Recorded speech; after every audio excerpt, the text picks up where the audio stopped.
আমি কালকে তামান্নার বাড়ি গেছিলাম।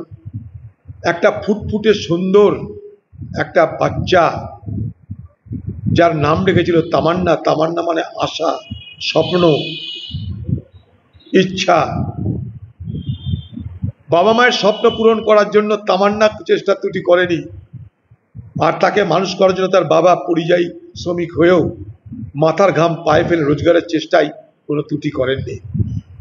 কিন্তু সেই ছোট্ট জীবনটাকে কেড়ে নিল তৃণমূলের হারমাদ বাহিনী। সারা বাংলা জুড়ে তার প্রতিবাদ হচ্ছে, আমরাও করছি। বাংলার মুখ্যমন্ত্রী মমতা ব্যানার্জির কাছে আমার দাবি যে তামান্নাকে দেখতে একবার এলে আপনার কি জাত যেত? আপনি জগন্নাথ ধামের উদ্বোধন করতে, রথ টানতে সময়ের অভাব হচ্ছে না? হেলিকপ্টার আপনার সঙ্গে সঙ্গে আছে, কখনো রথ টানতে যাচ্ছেন, কখনো মন্দির উদ্বোধন করতে যাচ্ছেন, কোনো অসুবিধা হচ্ছে না আপনার? আর কালীগঞ্জের মানুষ তো ভোট দিয়েছে আপনাকে, সেই কালীগঞ্জের মানুষ ভোট নিয়ে আপনি জিতেছেন। কিন্তু সেই তামান্নার মতো একটা কচি শিশুকে এইভাবে নৃশংসভাবে খুন করা হলো, তাদের পরিবারের পাশে এসে একবার দাঁড়ালে আপনার কি জাত যেত? আপনার কি মমতা ব্যানার্জি ব্রাহ্মণ কন্যা হিসাবে পরিচয় হারিয়ে যেত? বাংলার মুখ্যমন্ত্রীকে আমার জিজ্ঞাসা, বাংলার মুখ্যমন্ত্রীকে আমার দাবি, তামান্নার মায়ের দাবির সমর্থনে, যে তামান্নার মা আজও আতঙ্কে আছে। কালকে আমাকে বলছিল যে এখানে পুলিশ আছে কিন্তু আমাদের বাড়ির সামনে আসে না, এখানে বহু গুন্ডা বদমাশ যারা আমার মেয়ের খুনের সঙ্গে জড়িত তারা ঘুরে বেড়াচ্ছে। আমার ভয় হচ্ছে আমার উপরে না পাল্টা হামলা হয়, আমার স্বামীর উপরে না পাল্টা হামলা হয়। তবুও তিনি শেষে বললেন যে আমি দেখব পুলিশ কি করছে, এখনো ভরসা রাখতে হচ্ছে আমাকে, কিন্তু না পারলে আমাকে অন্য ব্যবস্থা নিতে হবে। তার জন্য আমি আন্দোলনে নামবো, অনশন করবো, অবস্থান করবো। কিন্তু আমার একমাত্র কন্যা সন্তান, একমাত্র কন্যা সন্তান তামান্নার অপরাধীদের আমি বিচার চাই। বাংলার মুখ্যমন্ত্রীর কাছে আমার দাবি, বাংলার মুখ্যমন্ত্রীর কাছে আমার স্পষ্ট দাবি, লক্ষ্মীর ভান্ডার নয়, আরো মানুষের অনেক কিছু প্রয়োজন। মায় বোনেদের নিরাপত্তার প্রয়োজন, তাদের নিজেদের, তাদের সন্তান সন্ততিদের। বাংলার মুখ্যমন্ত্রীর আমার দাবি, তামান্নার পরিবারের মানুষের সঙ্গে, তামান্নার পরিবারের লোকেদের সঙ্গে, তামান্নার মায়ের সঙ্গে এসে দেখা করে আপনি তামান্নার মায়ের কথা শুনুন। এটা আমার দাবি পশ্চিমবঙ্গের তৃণমূল সরকারের মুখ্যমন্ত্রী পুলিশ মন্ত্রী মমতা ব্যানার্জির কাছে।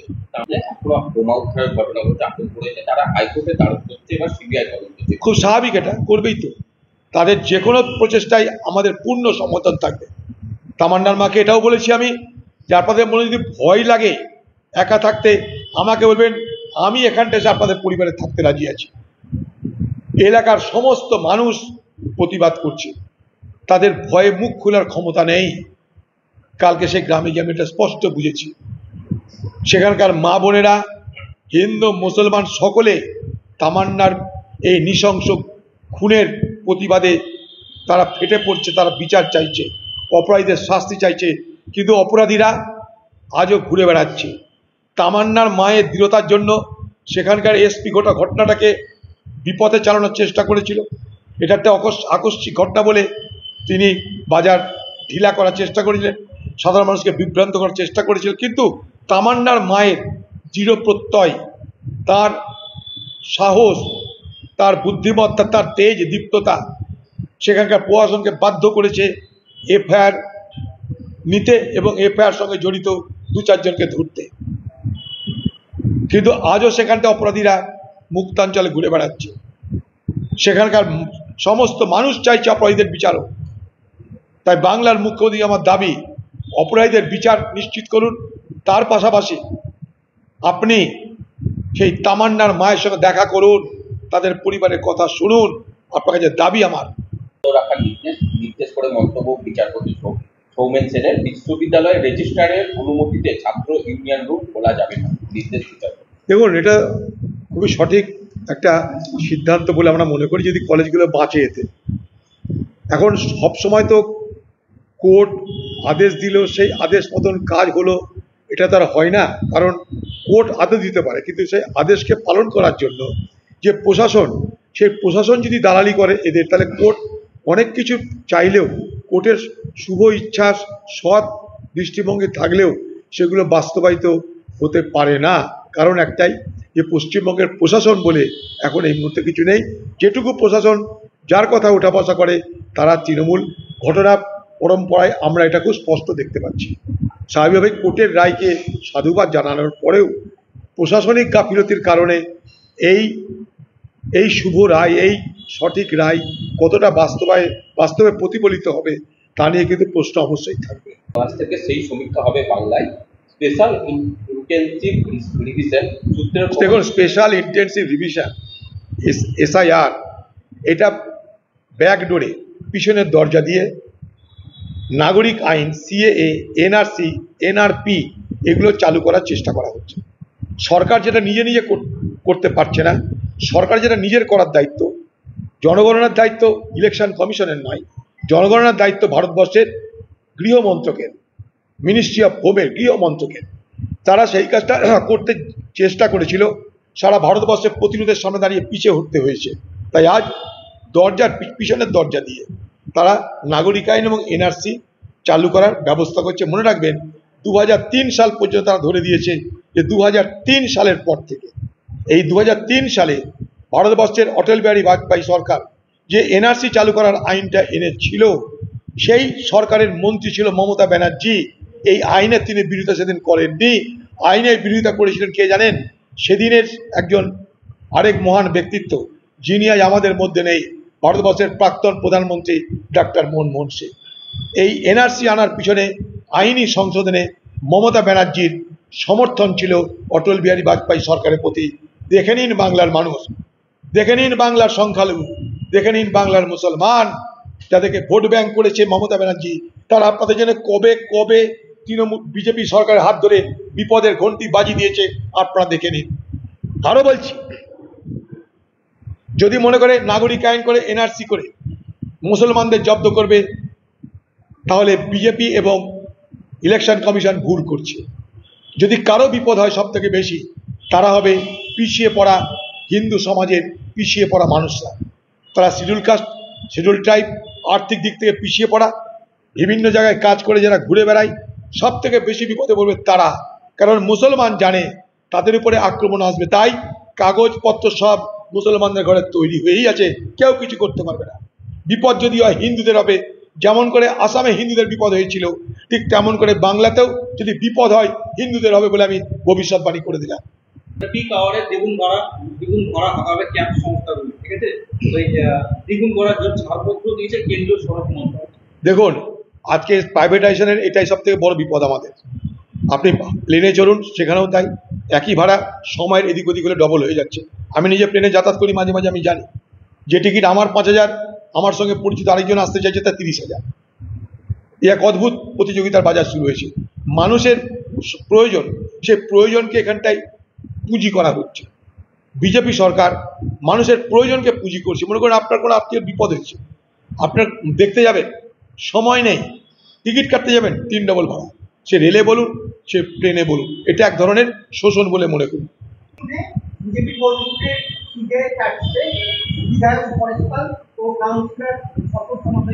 চার্জশিট CBI ও চার্জশিটে ভরসা নাই। আরজিকর কাণ্ড দেখেছি আমরা। যে CBI আরজিকর কাণ্ডে কিছু করতে পারে না, সেই CBI কার জন্য কি করবে আমার জানা নাই। এ CBIকে আমি গুরুত্ব দিতে চাই না। CBI চার্জশিটের কি মূল্য আছে আমার জানা নাই। অপরাধ নিশ্চয়ই হয়েছে, অপরাধের সাজা অবশ্যই চাইব, কিন্তু CBI সে কি করতে পারবে আমার জানা নাই। আরজিকর কাণ্ড দেখার পর CBIর উপরে পুরো আস্থা বিশ্বাস হারিয়ে যাচ্ছে বাংলার মানুষের। ছাত্র নেতা তারাই কলেজের কর্মী হয়ে যাচ্ছে, কোন ভিত্তিতে এদেরকে নিয়োগ? কিছু না, পার্টির সংগঠনকে চাঙ্গা রাখার জন্য, পার্টির শাখা প্রশাখা বিস্তারের জন্য। তৃণমূল করলে চাকরি দিবে কে? চাকরি নাই, বাকরি নাই, কি করবে? কন্ট্রাক্টে রাখো। কোথাও ক্যাজুয়াল, মিউনিসিপালিটি হলে ক্যাজুয়াল, সব ক্যাজুয়াল সিস্টেম। ক্যাজুয়াল সিস্টেম রাখার একটা মজা কি বলুন তো? আপনি যা বলবে তা করতে বাধ্য হবে। বাধ্য যদি না হন, ক্যাজুয়ালের চাকরিটা চলে যাবে। মিউনিসিপালিটিতে তাকিয়ে দেখুন, সব ক্যাজুয়াল স্টাফ। পুলিশে ক্যাজুয়াল স্টাফ, শিক্ষা অঙ্গনে ক্যাজুয়াল স্টাফ, সরকারি দপ্তরে ক্যাজুয়াল স্টাফ। ক্যাজুয়াল স্টাফ নিয়োগ করছে সরকার এবং সরকারি দল। তার বিনিময়ে কি দিতে হচ্ছে? নিঃশর্তভাবে তৃণমূল পার্টিকে সেবা করতে হবে। সেই সেবা করার বিনিময়ে তুমি যা খুশি করতে পারো, ধর্ষণ, খুন, ডাকাতি করতে পারো, কিন্তু তৃণমূল পার্টিকে রক্ষা করার জন্য, তৃণমূল পার্টিকে জেতানোর জন্য নিঃশর্ত সেবা তোমাকে করতে হবে। তাই এ বাংলায় সব ক্যাজুয়াল চাকরি। এই ক্যাজুয়াল চাকরি দেওয়ার পিছনে বাংলার মুখ্যমন্ত্রী মমতা ব্যানার্জির বড় চালাকি এইটাই, যে যাদেরকে চাকরি দিব তারা পেটের টানে, ভাতের টানে, সংসারের টানে বাধ্য হবে আমার দল তৃণমূলের জন্য সব ধরনের অপরাধ সংগঠিত করার জন্য, না হলে তাদের চাকরিটা চলে যাবে। এই চাকরি দেওয়ার বিনিময়ে কন্ট্রাক্ট কিলার করা হয় তাদেরকে। চাকরির বিনিময়ে তোমাকে অপরাধ করতে হবে। এটা মিউনিসিপ্যালিটিতে আছে, এই বহরমপুর মিউনিসিপ্যালিটি যান, স্টাফের অভাব নাই, সব ক্যাজুয়াল, কন্ট্রাক্টর সব ক্যাজুয়াল। অত্যাচার করছে কি মেয়েদের উপরে, দুটো মহিলা তাদেরকে রেপ মানে পক্সো কেসের আসামি করা হয়েছে, শিশু নির্যাতনের আসামি করা হয়েছে, সব জায়গায় চলছে। মিউনিসিপ্যালিটিতে এই জিনিস, দপ্তরে এই জিনিস, রেশন দপ্তর, শিক্ষা দপ্তর, স্বাস্থ্য দপ্তর, পুলিশ দপ্তর, সর্বত্র। আজ পশ্চিমবঙ্গের এই অপরাধ ক্যান্সারের মতন এই বাংলার প্রত্যেকটা দপ্তরে শিকড় গেড়েছে। এর থেকে মুক্তি পেতে আমাদের ভাবতে হবে, এটা বাংলা মানুষকে বুঝে বলার চেষ্টা করছি। 2018-তে মনোজিৎ মিশ্রের নামে, কার? মনোজিৎ মিশ্রের নামে পুলিশে অভিযোগ করেছেন সাউথ ক্যালকাটার লকালিটি কমিশনের অধ্যক্ষ। তারপরে পুলিশ কোনো ব্যবস্থা নেয়নি, তাকে মনোজিৎকে বহিষ্কার করা, এই দাবি করতে গিয়ে কে কার ব্যবস্থা নেবে বলুন? আজকে সেই কলেজের মেয়েটা, সে যদি আজকে হিম্মত না দেখাতো, তাহলে মনোজিতের কথা কি আমরা জানতে পারতাম? সারা বাংলার মানুষের পক্ষ থেকে সালাম ঢুকতেছে আমি সেই মেয়েটাকে, তার নাম জানি না, পরিচয় জানি না, কিন্তু তার দৃঢ়তা আমাদেরকে উদ্বুদ্ধ করছে যে সে এত কিছু অত্যাচারের পরেও, এত ভয় ভীতি প্রদর্শনের পরেও সে হিম্মত দেখিয়ে, সাহস দেখিয়ে, দৃঢ়তা দেখিয়ে প্রতিবাদ করেছিল বলেই এই মনোজিতের মতন কুলাঙ্গার, মনোজিতের মতন এই বাংলার আপদ, মনোজিতের মতন এই বাংলার শয়তানদের কুৎসিত চেহারা দেখতে পাচ্ছেন। এরকম কত শয়তান পর্দার আড়ালে আছে, এরকম কত শয়তানের চেহারা আজও প্রকাশ্য নয়। সে হিসাব করতে গিয়ে আতঙ্কিত হতে হবে বাংলার মানুষকে। এই মনোজিৎ শুধুমাত্র ল কলেজ নয়, এই বাংলার সব কলেজে এরকম মনোজিৎ আছে। কত মেয়ে ধর্ষিতা হয়ে লজ্জার জন্য সে প্রকাশ করতে পারেনি, ধর্ষিতা হয়ে, অত্যাচারিতা হয়ে, পড়ার কারণে, বাবা মাকে রক্ষা করার কারণে, ভয় ভীতির কারণে মুখ খুলতে পারেনি। সেই সংখ্যাটা বাংলার মানুষ একবার ভেবে দেখুন। আজকে একটা মেয়ে, তার প্রচেষ্টায় মনোজিৎ এবং তার সাঙ্গপাঙ্গদের চেহারা দেখলাম। এরকম কত মনোজিৎ কলেজে, কলেজের বাইরে, বস্তিতে, নগরে, শহরে, মিউনিসিপ্যালিটিতে লুকিয়ে আছে। তার খোঁজ আমরা কবে পাবো? তার খোঁজ আমাদের করতে হবে। সব থেকে বেশি বাংলায় অত্যাচারিতা হচ্ছে আজকে বাংলার মা বোনেরা। এরা শিশু মানে না, যুবতী মানে না, বৃদ্ধ মানে না, বৃদ্ধা মানে না, কাউকে মানে না। কত মনোজিৎ এই বাংলায় ঘুরে বেড়াচ্ছে, যাদেরকে আমরা দেখেও চিনতে পারছি না। আজকে এই মনোজিৎকে আমরা দেখলে চিনতে পারতাম না, যদি না মেয়েটা থাকতো, তাহলে তাকেও মনে করতাম তৃণমূলের এক বিপ্লবী নায়ক।